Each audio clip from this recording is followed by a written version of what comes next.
श्री कृष्ण कन्हैया लाल की, श्री निजानंद स्वामी की, श्री प्राणनाथ प्यारे की।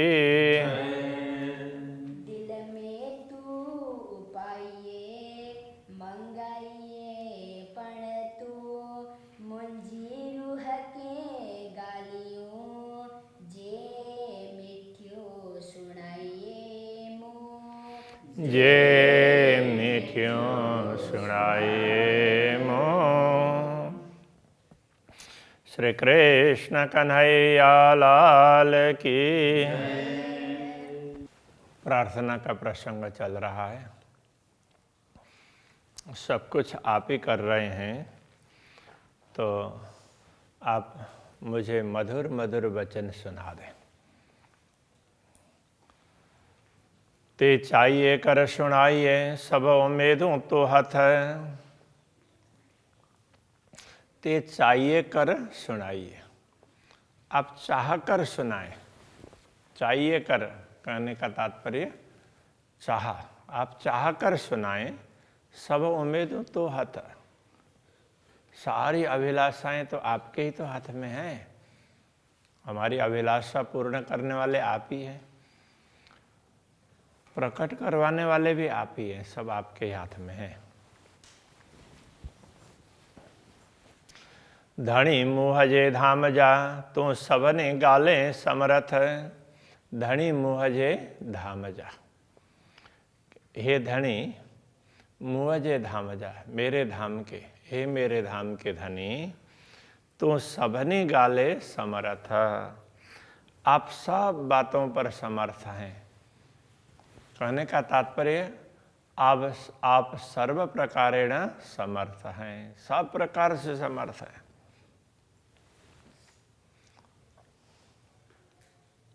मुँह चायो भू आसमान बीच, आऊँ हे कली आइया। तो मुँह चायो, अब अपनी बात कह रहे हैं। मैंने आपको कहा भू आसमान बीच, भूमि और आकाश के बीच में आऊँ हे कली आइया। आऊँ का अर्थ मैं, हे कली अकेली आइया हूँ।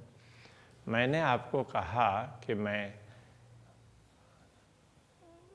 नीचे भूमि और ऊपर आसमान में अकेली ही हूँ, तो उसके लिए स्पष्टीकरण दे रहे हैं। हाँ, मैं ऐसे अकेली तो हूँ ही। जी न अच्छे दिल में खतरों से माधाई थी लैया।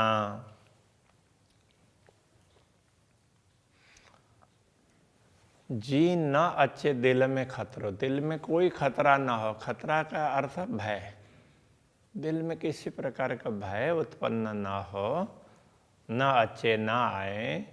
तो इस प्रकार हाँ से माधाई थी लैया। तो वो माधाई थी, माधा आगे, अब माधाई थी कहेंगे तो यहाँ पर पहले से ही लैया।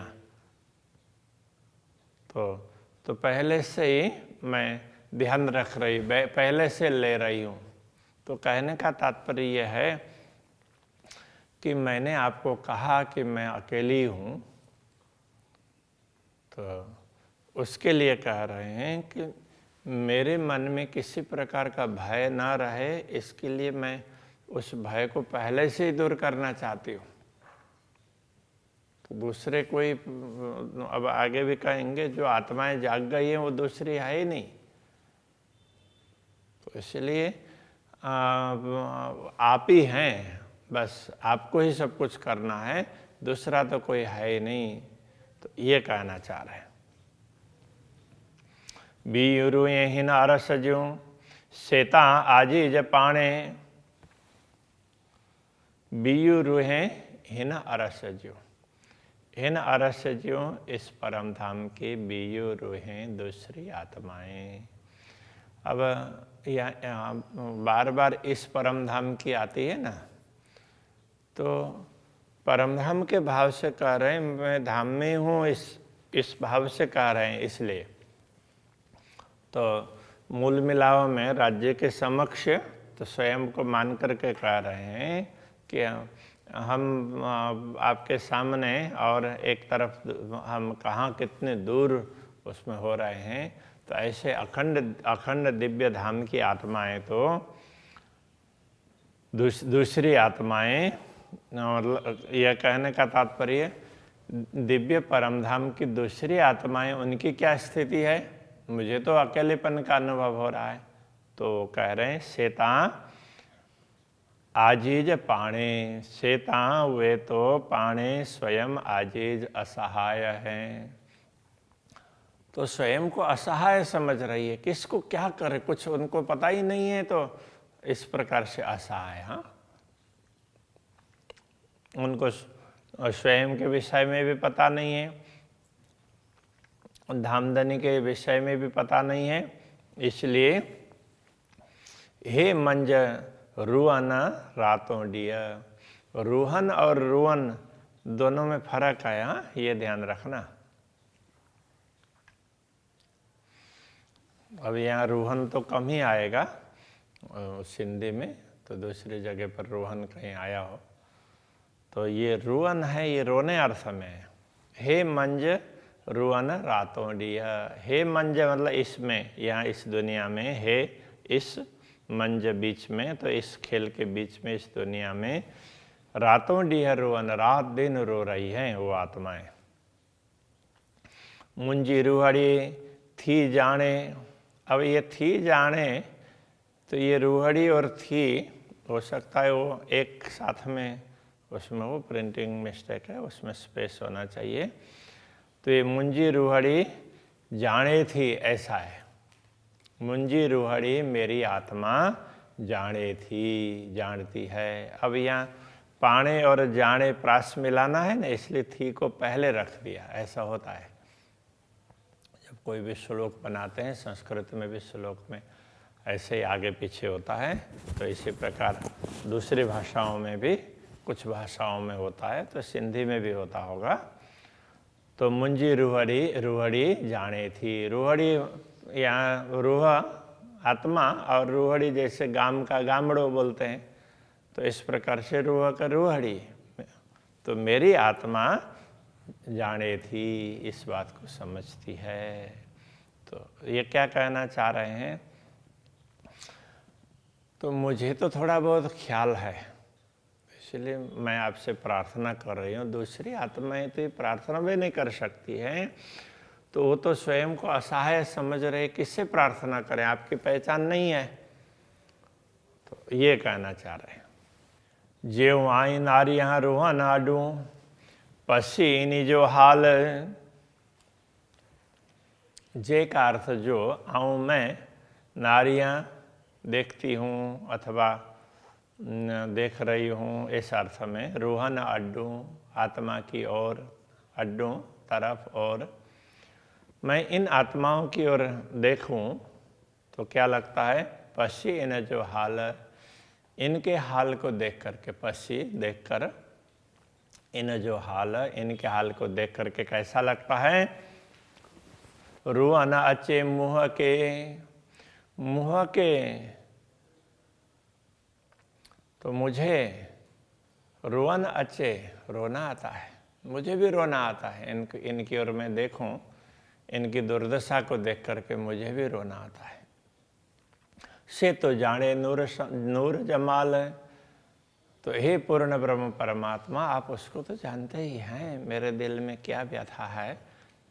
तो मुझे जो पीड़ा है, इन आत्माओं के लिए पीड़ा है, ऐसा कह रहे हैं। मुझे तो सदगुरु ने जगा दिया, मुझे आपकी भी पहचान हो गई, तो इसलिए मुझे इतनी चिंता नहीं है कि इन आत्माओं की चिंता है। ये बेचारी रो रही हैं, इनको देख देख करके मुझे भी रोना आ रहा है। मैं इनको कुछ ज़्यादा कुछ नहीं कर पा रही हूँ। आऊँ भी बट भाइयाँ तिनके, जा उपटे अरसदर। ये थोड़ा सा वैसे बहुत ही भाव वाला है, भाव वाली बात है। पहले शब्द का अर्थ समझ लेते हैं और फिर उसके भाव को समझ लेंगे। आऊँ का अर्थ तो मैं, बी का तात्पर्य दूसरी आत्माओं के लिए कह रहे हैं, बट निकट अर्थ में। तो भाइयाँ जानना समझना इस अर्थ में, तिनके उनको। तो ये क्या कहना चाह रहे हैं, आऊँ मैं बी उन दूसरी आत्माओं को, बी तिनके बी दूसरी आत्माओं को तिनके उनको अर्थ बी तिनके कहेंगे तो दूसरी आत्माओं को ऐसा समझना पड़ेगा, दूसरी आत्माओं को बट भाइयाँ निकट समझूं। तो कब समझूं, तो यदि मैं इन सब आत्माओं को निकट समझूं तो मैं कब समझ सकती हूँ। अभी आत्मा भाव से कह रहे हैं, तो कहते हैं जा उपटे अरस द्वार, यदि ये परमधाम के द्वार खोलते ना तो कहने का तात्पर्य, तो जो आत्मा जागृत हो जाती है तो उनको तो धाम के द्वार खुले देखते हैं। यदि ये जागृत हो जाती तो मैं उनको मेरे निकट, मेरे पास में ही समझती, दूर नहीं समझती, दूसरी नहीं समझती। कांद लाड पारन ज्यों मुके दे खबर, कांद लाड पारन ज्यों, कांद का तात्पर्य ये प्रियतम धनी परमात्मा स्वामी इस अर्थ में। कांद के लाड पारन ज्यों, लाड पूरा करने के लिए, मुके दे खबर, तो मुझे खबर दें, मुझे समाचार दें। अब इसको क्या समझना चाहिए, जो ब्रह्म आत्माएं जागृत होकर के परमधाम का द्वार खुला हुआ देखती है, उनको तो मैं दूर समझता ही नहीं हूँ, वो तो मेरे पास में ही हैं, ऐसा समझता हूँ। दूसरी बात कि ये क्यों, तो आपके लाड़ को, आप प्रेम का महत्व समझाना चाह रहे हैं, इसलिए दुनिया दिखाई ना। तो आपके लाड़ को पूर्ण करने के लिए, आप प्रेम दिखाना चाहते हैं, उसको पूर्ण करने के लिए तो वो मुके दे खबर, मुझे समाचार दे। मतलब हम भी जागृत हो गए, वो परमधाम का, अरे हम तो कहाँ दुनिया में भूल गए थे, इस तरह से वो मुझे बता दें, उनको भी परमधाम का ख्याल आ जाए। तो मैं उनको निकट समझूँ ना, ये कहना चाह रहे हैं। जो आत्माएं जागृत हो जाती है वो तो दूर होती नहीं है, वो तो राज्य के भी समक्ष समझती है, और दूसरी आत्माएं भी उनको समक्ष ही दिखाई देती है। परमधाम में, मूल मिलाव में, राज्य के चरणों में बैठे हैं, ऐसा अनुभव करती है। तो ये आत्माएं दूसरी, उनको दूसरी मैं इसलिए कह रहा हूँ, वो अपने आप को दूर समझ रही है। तो जैसे वो जागृत हो जाएंगे तो मुझे ये लगेगा कि हाँ, कि आप जो प्रेम समझाना चाह रहे थे उस बात को उन्होंने समझ लिया, आपके प्रेम को उन्होंने समझ लिया, अब जागृत हो गई है। अब दूसरा भाव भी समझा रहे हैं यहाँ, दूसरे चौपाई में दूसरे तरीके से समझा रहे हैं। ताकि चुआ बीत इनके जे मुँह अड्डा पसी रोए।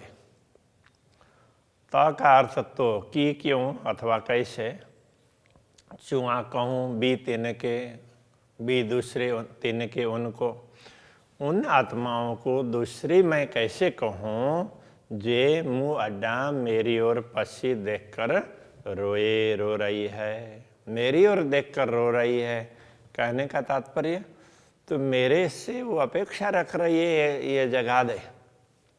जो आत्माएं मेरी ओर देख करके रो रही है, तो उनको मैं दूसरी भी कैसे कहूँ।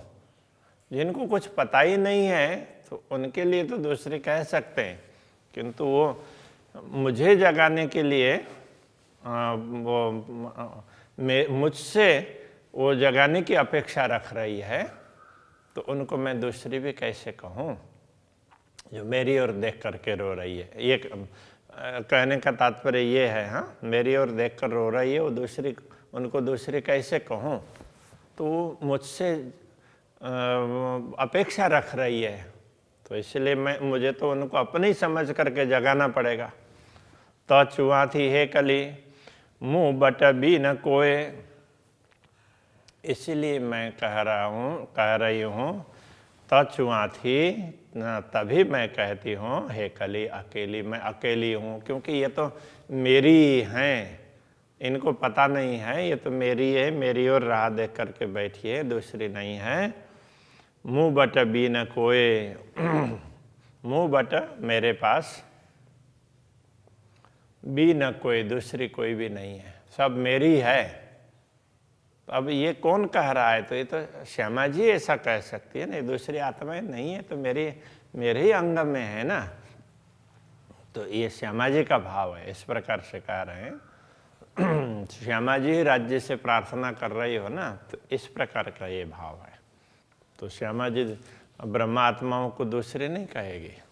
पसा बांझाई दियो हिनके, मुँह अचे बाझाण, ये भी थोड़ा सा वो शब्द थोड़े से नए हैं और भाव इसमें भी बड़ा महत्वपूर्ण है। पसा देखती हूँ, मैं देखती हूँ इस अर्थ में।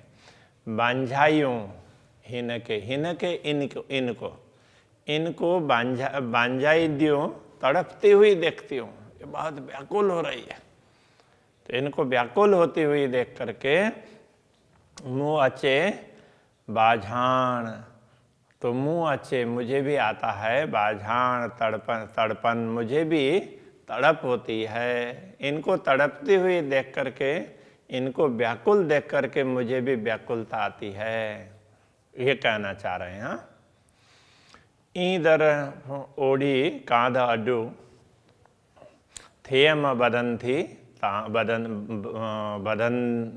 बदंदी ताण, थेयम बदंदी ताण, ईदर ओढ़ी कांध अड्डू। अब कांध ये उसमें स्वामी प्रियतम धनी इस अर्थ में। तो हे कांध, हे प्रियतम धनी, ई दर ओढ़ो, इस द्वार, आपके द्वार की दर ओढ़ी, ओढ़ी का तात्पर्य और तरफ, तो आपके द्वार के तरफ आते हुए थेयम बदंदी ताण, तो मैं थेयम होती हूँ, बदंती बंधी हुई, ताण बंद खिंची हुई। तो ये कहने का तात्पर्य यह है कि मुझे आपकी ओर आते हुए इनका खिंचाव बना रहता, ये मुझे खींच रही है, तो इस तरह से ये बांध करके इनके साथ मेरा लगाव है और वो बंधा हुआ है और मैं खींची हुई हूँ ऐसा लगता है, इसलिए मैं आपकी ओर भी आ नहीं सकती हूँ, मैं आपके चरणों में पूर्ण रूप से जागृत भी नहीं हो सकती हूँ इनको छोड़ करके। तो इनका खिंचाव है, मुझे बांध करके तान रहा है ऐसा लगता है, ये कहना चाह रहे हैं। तो अभी यहीं रखते हैं। श्री कृष्ण कन्हैया लाल की। थेयमा बदंदी ताण,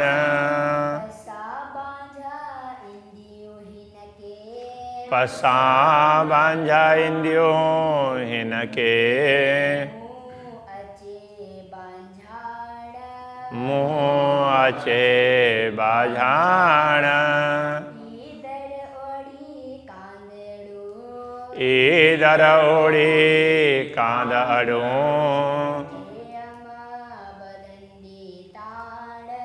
थेयम बदंदी ताण, थेयम बदंदी ताण।